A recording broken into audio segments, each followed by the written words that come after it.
Hello, this is Tom and Chris. We're those film guys, and welcome to the Hobbit, the long-awaited Hobbit review.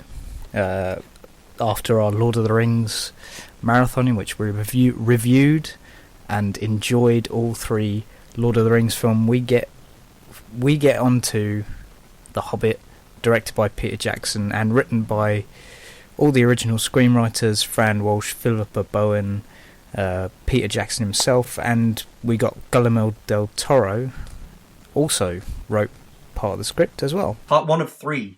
Part one of three. That's something I'd like to mention as well. Okay. So where shall we begin?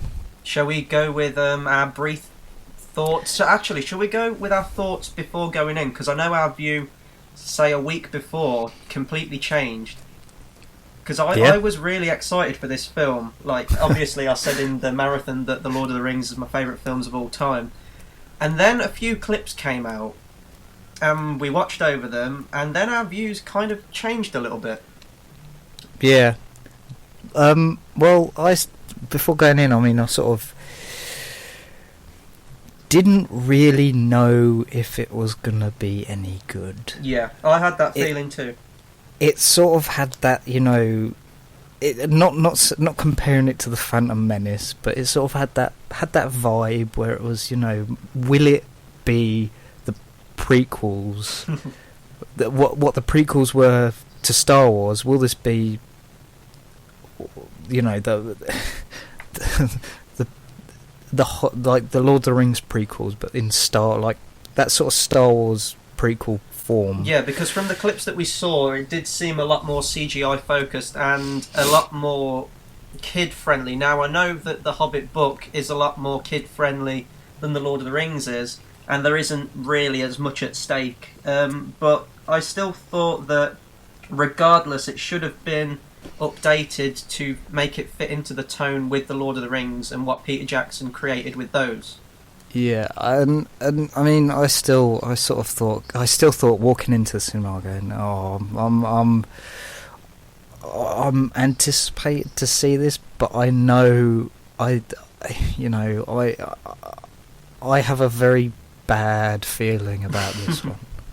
Yeah, no, I had that feeling too, and then I got into the cinema, and Now shall we go? Right, I'd like to start with you actually on this one, because okay. I'd just like to point out we haven't spoken about this. I saw this twice on opening day, in fact, and I've refused because I wanted to talk about it for the first time on here. I've saved our conversation until this, so this is the first time we're both talking about it. Okay, right. So off you go. I had very, very bad feelings about this, and I was proved wrong. Oh, yeah. I really enjoyed it. Yep, I did too. Really, really enjoyed it. Me too. I've seen it 4 times at the cinema right now, and you know what? I could still go and see it again. It was fantastic. I loved it. I mean, I'm not saying it's as good as the Lord of the Rings. No. There are still things I don't particularly like about it. But I mean, those are sort of minor issues, and to be quite honest, it's fun, it's entertaining, enjoyable, and really funny. Yeah, that's one of the criticisms I had before going in that was quickly brushed aside. The tone, although a lot more kid-friendly than Lord of the Rings, I think Peter Jackson managed to balance the tone very well. Because it didn't seem too... I mean, obviously you have kid elements, like there's the scene with the 3 trolls, which is quite humorous. Yeah. And especially the character of Radagast the Brown, who we'll get into later. Yeah, we'll get into it. But yeah, no, absolutely fantastic. Blew me away. No, I really enjoyed it. And I... we watched Jeremy Johns review the film before we went and watched it, which sort of, I think, may have I don't know, may have influenced my mindset. I think watching that fueled it, the fire on our uncertainty before going in. But I sort of disagree with him on the point that the beginning is far too long. Yeah, I I think do as well. that just ends too quickly for me. I would have liked to see more. Yeah, and you know what? Fellowship kind of has, I would say, the same length in the Shire.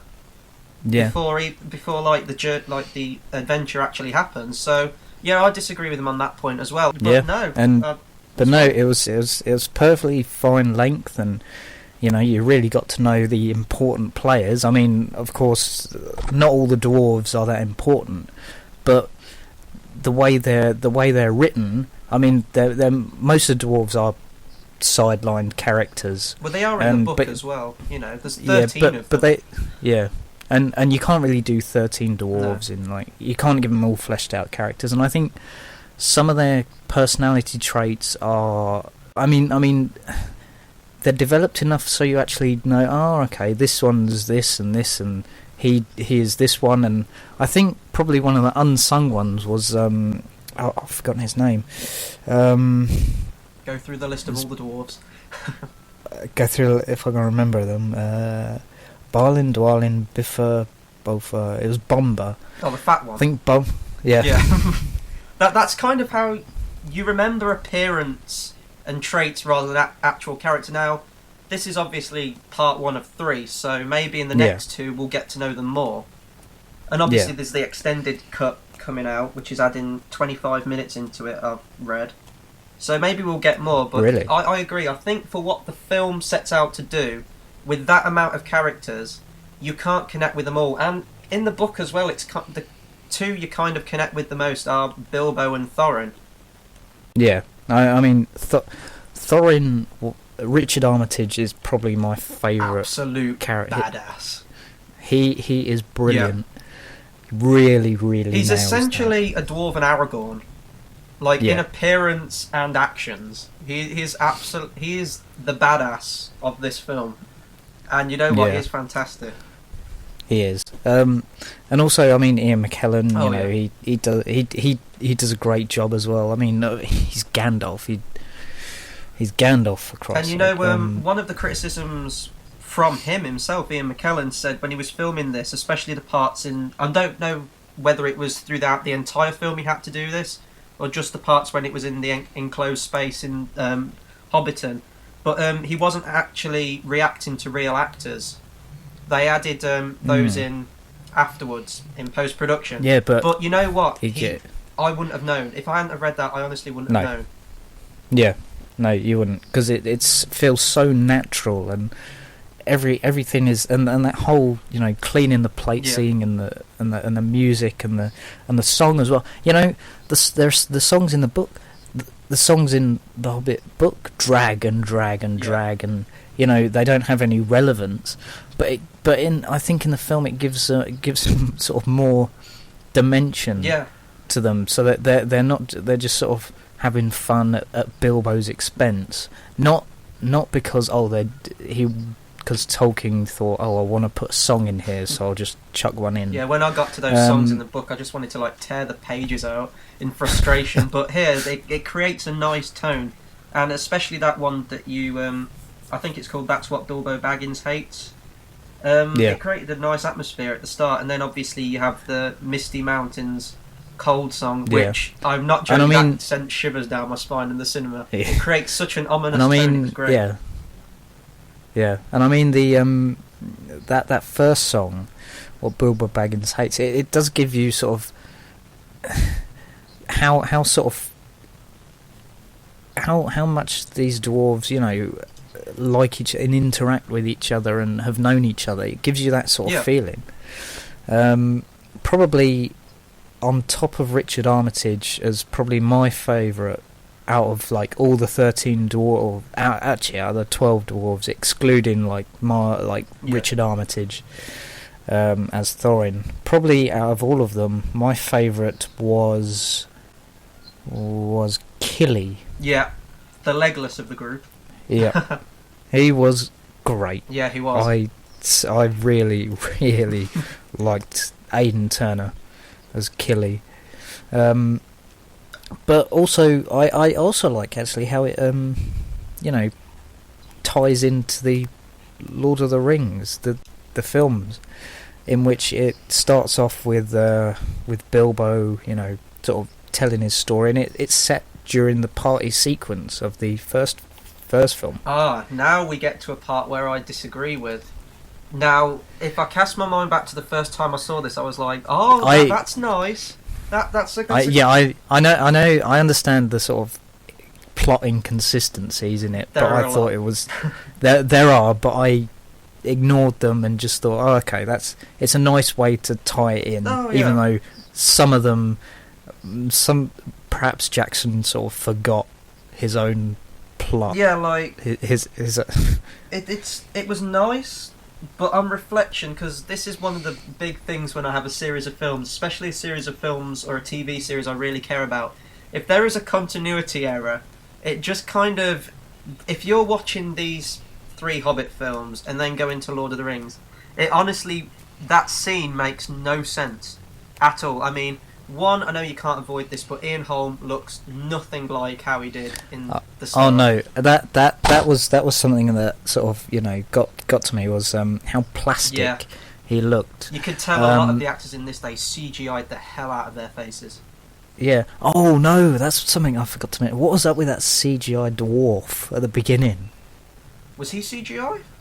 Yeah, he looked it. I think it was a guy in makeup, but I don't. Are you talking about Thorin's grandfather, the king of the dwarves? Yeah. Yeah, he looked CGI. Weird. I don't think it was CGI. I think it was a guy in makeup, but maybe they, I don't know, kind of put some kind of masking CGI effect over it. You guessed the opening straight away, and the ending as well. We'll get into that in the more spoilers part. But just going back to the continuity a bit, it was nice seeing Elijah Wood again. But then there's 2 other bits of continuity error with that scene. Frodo's there, and he says he's going to wait for Gandalf, and leaves, and Bilbo goes, "Okay, I'll see you, Frodo." So if you watch the start of Fellowship, why is Bilbo saying to Frodo, "Answer the door," and then surprised when he's not there? Well, maybe he just forgetful. Is so wrapped up in his book. And the second part involving the book is in the Fellowship. That's where he starts the book concerning hobbits. He's like, now where to begin? Ah, yes, concerning hobbits. Here he starts the book with the tale of Erebor. Maybe that was an introduction. Maybe it's a different part, because he wrote the book like, I'll do the end first, and then I'll go right the beginning, because I can who cares? I'm really nitpicking right now, but I'm just going through negative things that I've thought about since seeing it a few times. What else? Well, I can't really think of much. I mean, casting's fantastic. CGI looks great. It does, and we watched that sort of clip of the Gollum. Of the Goblin Cave. Well, the Goblin Cave, and we thought, oh dear, yeah. But that didn't bother me at all. All the areas I had problems with on the clips, didn't have a problem with at all, and especially the wargs. The wargs looked so bad on those clips, but watching them again, they honestly didn't look that bad. And this was the biggest, nerdiest thing ever. But I was complaining like, oh, the wargs look different. Why do they look different to the Two Towers ones? And that was quickly swept away. These are Gundabag wargs. They're a subspecies of warg. So I was a happy Lord of the Rings fan. And okay, one thing I gotta mention: Martin Freeman. Oh yeah, Martin Freeman. Like, I consider Martin Freeman as probably one of the worst actors working today. I don't know if I'd go that far, but I'm not a fan. I'm like, well, no, he's not. He plays the same character. Yeah, he's the same in everything. Yeah. However, I quite liked him. I didn't think he was great, but he didn't annoy me as much as he does in a lot of his other stuff. He kind of had that Watson type personality Yeah. from the Sherlock BBC series. But that's kind of needed for the character of Bilbo at this stage. One thing I didn't particularly like though was that when he's having that sort of heartfelt moment, it doesn't have the same punch because his delivery isn't on the spot. His delivery isn't there. I'm finding it hard to explain what I mean, but no, there's a part at the start of the film which I believe was in one of the clips released, which we both agreed on. The part where is it James Nesbitt? He's like trying to antagonise Bilbo, like trying to frighten him with what Smorg is, and Bilbo's saying he feels faint and everything, and I still kind of had a problem with that delivery. It didn't feel natural. It's sort of like he's saying it, but he's not feeling it. It. He's not. He doesn't look like he's sort of lightheaded and faint. And James Nesbitt, fantastic. Oh yeah, he's brilliant. You know, I'm not a fan of James Nesbitt really. I don't mind him. Yeah, the stuff I've seen he was great. I liked his hat as well. I need to get me one of those. The kind of deerstalker hats. I especially liked how him and Bilbo. He was sort of the person who was on Bilbo's level or helped Bilbo along more than say Gandalf and I mean Balin as well did that as well. And by the way, I really liked Balin in this film as well. Yeah. And now that's when I go back and watch Fellowship, that's going to make me really sad. Yeah, it is. But you know, I pretty much liked everyone in the film. Yeah, and although I've read the book as well, what I really liked was the kind of extra stories and appendices that Peter Jackson put into this. For example, there's a villain in this film who is not in the Hobbit book, who we'll get into in the spoiler section, and there are a few elements with a few characters from the Lord of the Rings trilogy who make a reappearance in a cameo, which was very nice. So, is that our brief thoughts? Shall we go into spoilers now? Well, yes, I just want to warn the viewers. I think so. I'm trying to think if there's anything else. Oh, the score was fantastic. Howard Shore. Yeah. That the dwarf theme, Misty Mountains. Every time that played, usually it's kind of the classic riff from the Lord of the Rings. It always plays in the action scenes. Yeah. Fantastic. Oh no, I completely agree with that. Well, this sort of goes into spoilers anyway. But I had some problem. I was going to say some. Oh, okay. Go ahead with it. But it goes into sort of spoilers. Okay, so spoiler well. warning: if you haven't seen The Hobbit: An Unexpected Journey, you probably have by now. But if you don't want to be spoiled, go and watch it and then come back to this, because we're going into spoiler territory right now. Yeah. Okay. One thing was the prologue with Bilbo Baggins, where Ian Holm narrates. Could have been shorter. I felt that went on for a bit too long, and mainly because I sort of had it in my mind that Cate Blanchett was narrating it, and it had a epic feel to it, but it just feels more personal, and that sort of disjointed me a little bit. I don't know. I didn't have a problem with the length. I felt it set up the backstory really well for Thorin and the dwarves. I didn't mind that part, to be honest. I didn't expect Ian Holm to go, "The world is changed. I feel it in the water." It is a personal journey. It's the journey of Bilbo, so I didn't have a problem with that. It would have been cool if Thorin narrated it. That would have been an interesting change. But have Cate Blanchett back narrating it. Oh God! But then it's not Cate her Blanchett. thing, is it? Yeah.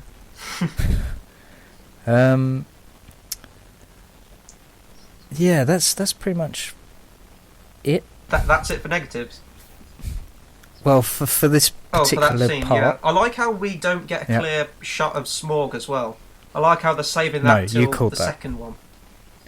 Yeah, I you did. called that. Totally called that. And you called did the call ending the as ending. well, where the eye Yeah. pops out.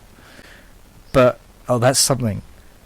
What person or thing or dragon sleeps underneath How gold? did he get under there? Did he do like a Scrooge McDuck, just like dive into this gold? And it's coming out of his nose, so he must have breathed it. His lungs must be filled up like with gold and jewels and everything. That's one of the criticisms I've heard with the film, and to be honest, it's a criticism of the book. Why did Smaug want the gold?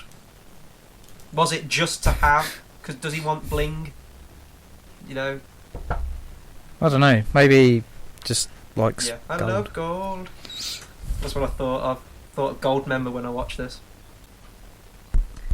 But yeah, no, I thought the prologue set up the story very well and the characters. Moving on from that, I like we said at the beginning, the Ian Holm has not aged particularly well. You haven't aged a day. Yeah, I think Gandalf was lying a bit there. He almost looked like a completely different actor. Yeah, His hair looked completely different. His face, I don't know if that was makeup, but to me looked CGI'd the hell out of. Yeah. I mean, it was nice to see him in there, but I think you could have just... Actually... I would have just had the voiceover, to be honest. He looked better in the trailer than he did in the film. Yeah. Yeah, I agree. I first saw him and I was like, that's not Ian Holm. But the voice was Ian Holm. I'm like, oh my god, that's Ian Holm. Why do you look so different? And then I realised it's like been 11 years since... Well, probably more, because they probably filmed it a few years before. But yeah, God. I know. I'm just jumping around here. No, but, it's good. If we go through like the kind of sequences that happen in the film, we've talked about the dwarves' arrival. I think that was done very well. Then they go on the journey, and that's... I remember when I first watched this, I was still unsure if I liked the film or not, up until Rivendell. Then it got to that point in the film and I was like, yeah, I really like this film. And then going back and watching it another 3 times, I absolutely love this film now. And I think we should talk about the troll sequence as well. Yeah, because I mean that we had sort of problems with talking trolls. Yeah. But I didn't care. No, neither did I. I also questioned why those particular trolls turned to stone in daylight and all the mountain trolls that we saw in The Lord of the Rings in the daylight didn't turn to stone. But maybe these are Gundabag trolls, you know, maybe these are a different subspecies. Well, I think it was sort of mentioned in I think it was Return of the King. Yeah. Mentioned it where the black cloud comes over. Oh, right. And me being an eagle-eyed continuity spotter, I was like, they better freeze in the same positions that they were in Fellowship. And that they were. And I also detected a hint of stop-motion animation when they turn into stone.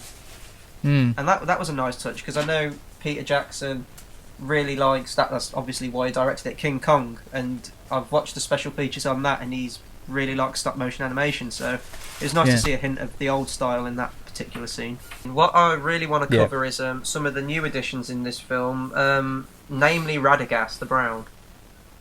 Yes.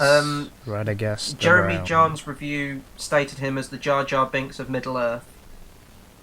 Was he that bad? Oh. No. Oh, okay. I thought he, it felt as though he was a guy who had just, been in the woods a bit too long. His excessive consumption of mushrooms. Oh yeah, and that was and Gandalf referencing that, wizards do like drugs. But no, I thought that he was very. I actually disagree with the fact that he's like Jar Jar Binks. I disagree with that. No one can be as words as Jar Jar Binks, except if you're in a Michael Bay movie. Of course, but I don't know. I when I read the book, I kind of imagined him like this kind of stoic, almost silent most of the time, like badass, like on the same kind of level as Saruman or Gandalf. But obviously, you can't have a carbon copy of the wizards that have come before, so they had to do something different. And I like what they did with him, that he sort of may have started out as a, cool wizard, but he just seems like you're quite nice, but you just sort of want to keep your distance because he may have spent a bit too much time on his own. Yeah, but he is still a pretty cool wizard, because there's that scene where they're riding and Bilbo asks about the wizards. Oh god! And I love that scene. That scene, I was like, as soon as he mentioned these are something rabbits, I face palmed, and then I just thought, oh god, the bunny sled scene. I meant the scene where Bilbo asks, are there any other great wizards? And Bilbo and Gandalf kind of says, well, there's me, there's Saruman, there's Radagast. And then there's two random blue wizards who even people don't know the names of who have read the books. And then we got our first glimpse of... And then when you see him like pottering around the forest, I thought, oh god, he's going to be Misa called Radagast the Brown. But, I think they needed to do something different with the character, and they did. I mean, they pulled out a rabbit sled. But... Yeah, that's what I'm saying, like that he sort of where he's talking to himself, and that's, I think he may have gone a little bit crazy. There was one scene with Radagast that I did face palm at. It wasn't the bunny sled, because I saw that in the trailer, so I was prepared for that. It was... I didn't see the chase in the trailer, but I... Oh no, I didn't see that, but I was aware that there was a bunny sled coming up. It was the scene where he goes back to Gandalf. He basically explores this dungeon, Dol Guldur, which is apparently where the necromancer, which is Sauron, is mustering power again. And then he goes back to Gandalf and tells him this, and then he says, oh, I had a thought, it was on the tip of my tongue. Oh no, wait a minute, it wasn't a thought at all, it was a little stick insect. And I was just like, oh, that joke hurt me. That was painful. Like, literally, you could have just took that scene out and just moved on. But I sort of face palmed at that bit where he ran it, like he got the sled to get them out of the when the wargs are chasing them. The wargs. I sort of thought, oh dear. I love the fact that he kept. But then I sort of got to sort of, well, this is quite enjoyable to watch and funny. I love the fact that he kept directing the sled.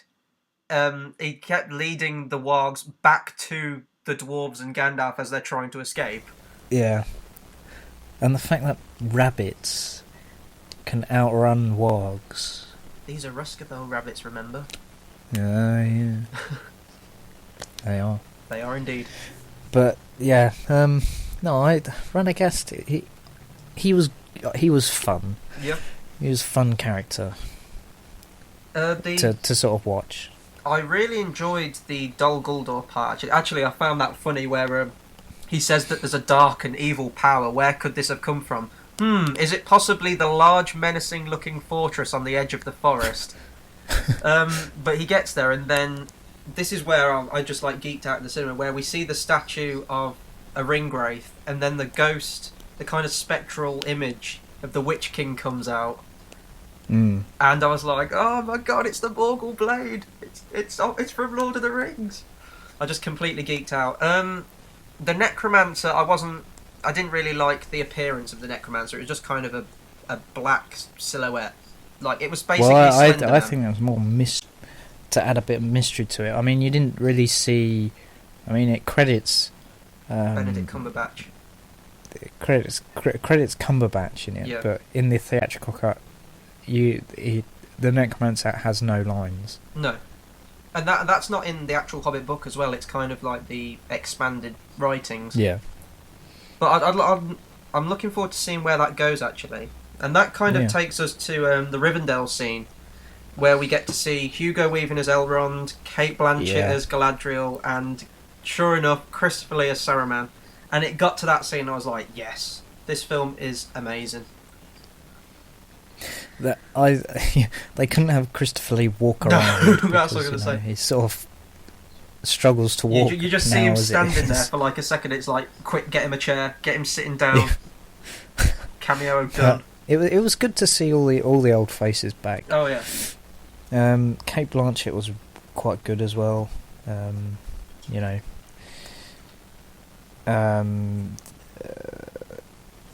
Hugo Weaving. Yeah. There was a scene with Elrond, which I still think it's really convenient. The dwarves basically take a map to Elrond and say, "Can you read these words?" And he says, "These are moon runes. This means that when this was written, it was written in a certain moon on a certain day, and you can only read these words if the same moon is in the sky. Luckily, the same moon that was done 200 years ago is out tonight, so we can read them." It was like, convenient. Yeah, I get what you mean. But, I don't know if that's in the book, I can't remember. Neither can I. I've heard a lot of viewers as well, kind of, especially people who really aren't into the running time, kind of turn off at Rivendell, and that the whole Rivendell segment went on too long. I don't really find that, because they balance it with the comedy that the dwarves really don't like the elves. And there's that scene where they're all sitting round dinner at the table, and they're kind of criticising the music that the elves are playing, and the whole kind of lovey-dovey atmosphere. That was great. And they've also said that the action scene that follows, which is when they're climbing over the mountains, is really jarring from the peaceful Rivendell scene. It was kind of just like put in as an action beat. Disagree with that. Yeah, I do too, because I found that whole rock giant part absolutely, amazing. Like, the best thing I've seen on screen all year. I think that, perhaps I would have liked more explanation as to what they actually were, but I didn't. That was just fun to watch. There's no explanation in the book. There's literally a throwaway sentence, because I think that actually happens before Rivendell, and it's like, "How was your journey here?" "Oh, well, as we were journeying, we saw the rock giants playing their little game." And it's literally that. So Peter Jackson has took that one sentence and turned it into a 5-minute action scene. Yeah.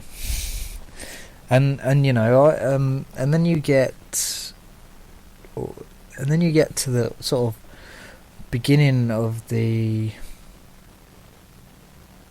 the Goblin Cave. Yeah. And actually one thing I didn't mention was that Richard Armitage, his Thorin and Martin Freeman's Bilbo, I like how they develop their friendship instead of it just being there at the beginning or at the sort of start. Yeah, no, I agree. I think that how that develops through this film, I'm really looking forward to seeing how that carries on in the next two. Yeah. We'll touch on it as we get to the end scene, but there's a part at the end which I was fighting back manly tears. It was so good. But then you get the Goblin Cave sequence. Yeah. Probably the scene I had the most trepidation before going to see. Yeah. I really, really, really loved it. Yeah, I did too. I wasn't too keen on the Goblin King. I think they could have made him a bit more menacing, because he didn't seem like a legitimate threat at all. He was just kind of there to be like the comic relief in the scenes. Yeah. But yeah, well, the CGI... He did sort of get beaten easily. Gandalf sliced his belly open. Yeah, I was hoping for a bit of, a bigger fight with that. But in terms of the actual goblins themselves, all being CGI, I honestly didn't have a problem with that. Now, going in, I will say that we like practical effects, and the makeup in The Lord of the Rings was fantastic. To I don't think it was needed for the goblins, though. I think the CGI was that good that you could kind of have that disconnect where you think that these are... I think they actually were all motion captured. Right. So I think they still did have, like, the actors on set. Yeah. So it wasn't all bad. Oh, one thing I will say, though, the primary antagonist of this film, Azog the Defiler, I don't think he should have been CGI. He's this big, like, 10-foot, pale, Kratos-looking orc. Yeah, I can understand why you'd probably say that, but I didn't mind, and I thought his hook for a hand was quite awesome. I thought he could have put something a bit more badass onto his hand, other than like a yeah, kind but of... it's like coming out of his like oh yeah, that was cool. And it's pretty cool. And there's a really awesome battle, like a backstory where Thorin squares off against Azog, which gets a payoff at the end as well, but we'll get into that part. And it was fantastic. I was just thinking of Lord of the Rings Fellowship, and I was thinking, would Fellowship have worked if Lurtz was CGI? Because Lurtz was a guy in makeup. He was this big Uruk-hai who fights, Aragorn and Boromir. And I was just thinking, Azog could have just been a guy in makeup. I mean, he has a few... I mean, for the size he is, I don't really I think suppose so. That's just me nitpicking. I was just looking at my list of negative points, and that was just one that got me when I first watched it. I think the orcs that follow him are people in makeup, but it didn't look like it was makeup all the time. I don't know if they did anything with CGI on those as well.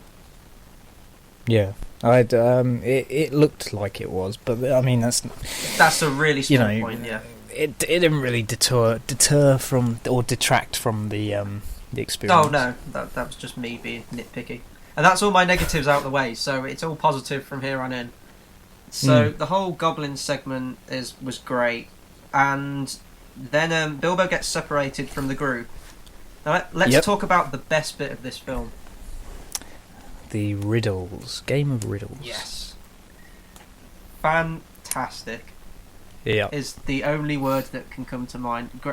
I thought it was great as well. Andy Serkis, seeing him in the role again, was just great. And the only problem I have with this scene is me being a continuity fiend, is that Bilbo gets the ring in a completely different way to how it's shown in the Fellowship program. I knew you were going to bring that up. Yeah, that was one of the aspects I was hoping. I have a way in which you can forget about that. Okay. If you go watching the Fellowship of the Ring again, think of Cate Blanchett telling a version of the story. Right, okay. Because, I mean... I knew you were going to bring that up, and I thought how what is a way of getting past that? And I thought that okay, you could probably think that Cate Blanchett is retelling the story, so that the retelling is obviously going to be different from how it actually happened. How it actually happened. I know that when the thing. Fellowship come out, obviously he didn't know that he was going to be making the Hobbit, so he had to kind of summarise that part into like a 10-second scene. So I can kind of forgive it for that, but it's just if you are watching the Hobbit films and then go on to that, it is completely different. That was just one of the points, and as you said, you knew I'd bring it up. Other than that, this was my favourite scene in the entire film. I thought it captured everything that was good in the book. Now obviously we've said we're not huge fans of the book, but Andy Serkis's performance in this, I'd say, is probably his best portrayal of Gollum, even better than how he was in The Lord of the Rings. Yeah, I think he does quite really capture the sort of two sides, sort of like Harvey Dent, I suppose. And some people have criticised Gollum for being too comedic in this scene, and that the scene should have been kind of creepy and eerie. But I think that is kind of what Gollum is. He lulls you into a false sense of security by being comedic, and then. But I think as well what you got to think is that this is before he sort of turned into that sort of nasty, just wants the ring. He's searched for that's it at the end of everywhere, this scene. found Frodo, and he's about ready to take it, and it's turned him into this real villain, nasty person, but in sort of The Hobbit, it's sort of, he is very comedic because he thinks he still has it. And he only snaps afterwards when he realised that Bilbo's got the ring. Yeah, what's in his pockets is that when he said that, I just thought, oh, get running. Yeah, we're in for it. And there's a scene that kind of ends this whole riddle part, which I really enjoyed because I was hoping that there'd be some kind of emotional scenes where the film takes its time, like the Lord of the Rings did. And there's one where Bilbo is invisible, he's got the ring on, and he's holding the sword out to kill Gollum. But he sees his face, and it kind of calls back to that line from the Fellowship where Gandalf said it was pity that stayed Bilbo's hand. And I just thought, I was like, oh, don't kill Gollum. I know he turns out to be an absolute bastard in the next three, but don't kill him, you know. See, I think Freeman did a pretty good job of sort of, pitying or sort of acting as if he was, or portraying that sort of emotion in that scene, and it was, quite a gut wrenching scene to watch, and well. This film kind of draws a lot of parallels, I'd say, with the pace of the Fellowship. Especially in the ending, obviously in Fellowship you have the cave troll segment straight into the Balrog part, then straight into, there's a bit after, but then Amonhem. And here you kind of have the three sections, so you have the Goblin Cave escape, which I thought was great, by the way.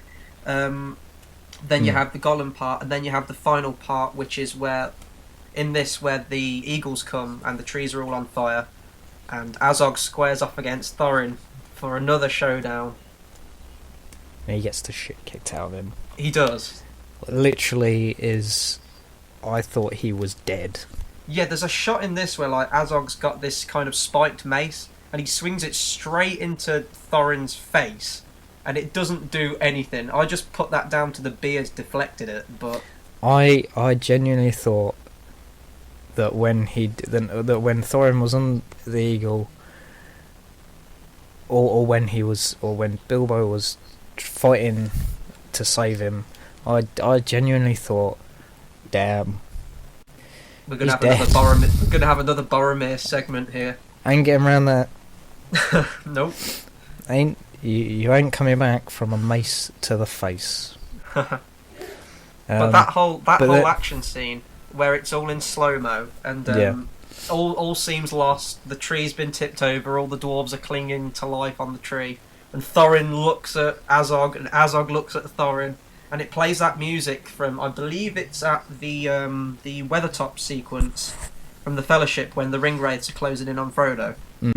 When that kicked in the cinema, I just, oh my god, it was great, fantastic. Yeah. And that whole eagle sequence as well, that took my breath away. The part where they're flying the dwarves to the rock. That's another thing I got to mention. That rock, the end, the final scene, final shot. The final scene, where they're standing on top of the rock. And they see the Misty Mountains in the background. The Lonely Mountain. Yeah. That's it. In the background. That shot is just fantastic. Yeah, that whole end sequence, the part where Thorin embraces Bilbo as a friend, and it plays the music from the Lord of the Rings. That part, and then that kind of reminded me as well the ending of Fellowship, where Sam and Frodo stare at Mount Doom. And then start making their way. It does draw a lot of parallels from the pace and kind of plot points of the Fellowship.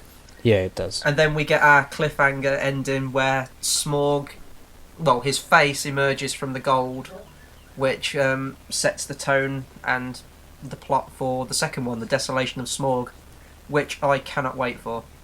Well, they released that first image, and it looks like stuff is gonna go down. Oh, the bit with Bilbo on the gold. Yeah. Yeah. It does look like stuff is gonna properly. Oh, it will. Hit the fan. It will. I've read the book. Shit will go down, especially with Smaug, and I can't wait to see Benedict Cumberbatch as the voice, because we didn't hear Smaug talk in this, and we didn't get a clear shot of the entire dragon. No. Oh, and one thing as well I want to point out is that they hinted, they really did. Like, you saw Orlando Bloom in full costume in the sort of production diaries. Nowhere to be seen. No, I think he'll come into the second one, because they go through the Mirkwood forest, and that's where I believe Legolas comes from. And there was Evangeline Lilly as well, who plays Kate in Lost. She was nowhere to be seen in this, so I think they'll come into it in the second one. Peter Jackson's just teasing us now. We did see Legolas's father, Thranduil, who rides some kind of elk at the very beginning. That's Legolas's dad, so hopefully we'll see Legolas himself. Actually, when it got to the Rivendell scene, I was hoping we'd see Liv Tyler. But no. But yeah, no, it doesn't matter. No, it doesn't. But really? When I was sitting in the cinema as well, I was thinking about what scenes will be added back in the extended cut, and then I watched the trailer again, and there's two that I've seen. Gandalf I think he goes to Dol Guldur himself, and he kind of fights this kind of wild man looking thing. So I think they'll have that scene.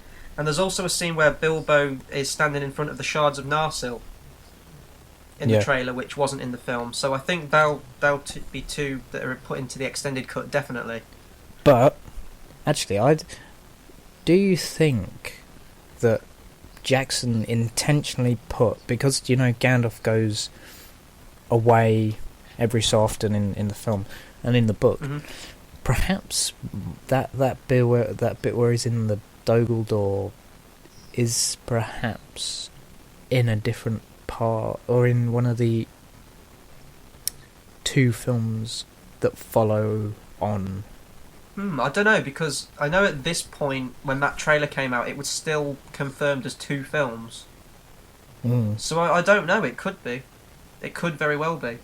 Because it was only until later he said it was 3 films, and I think that...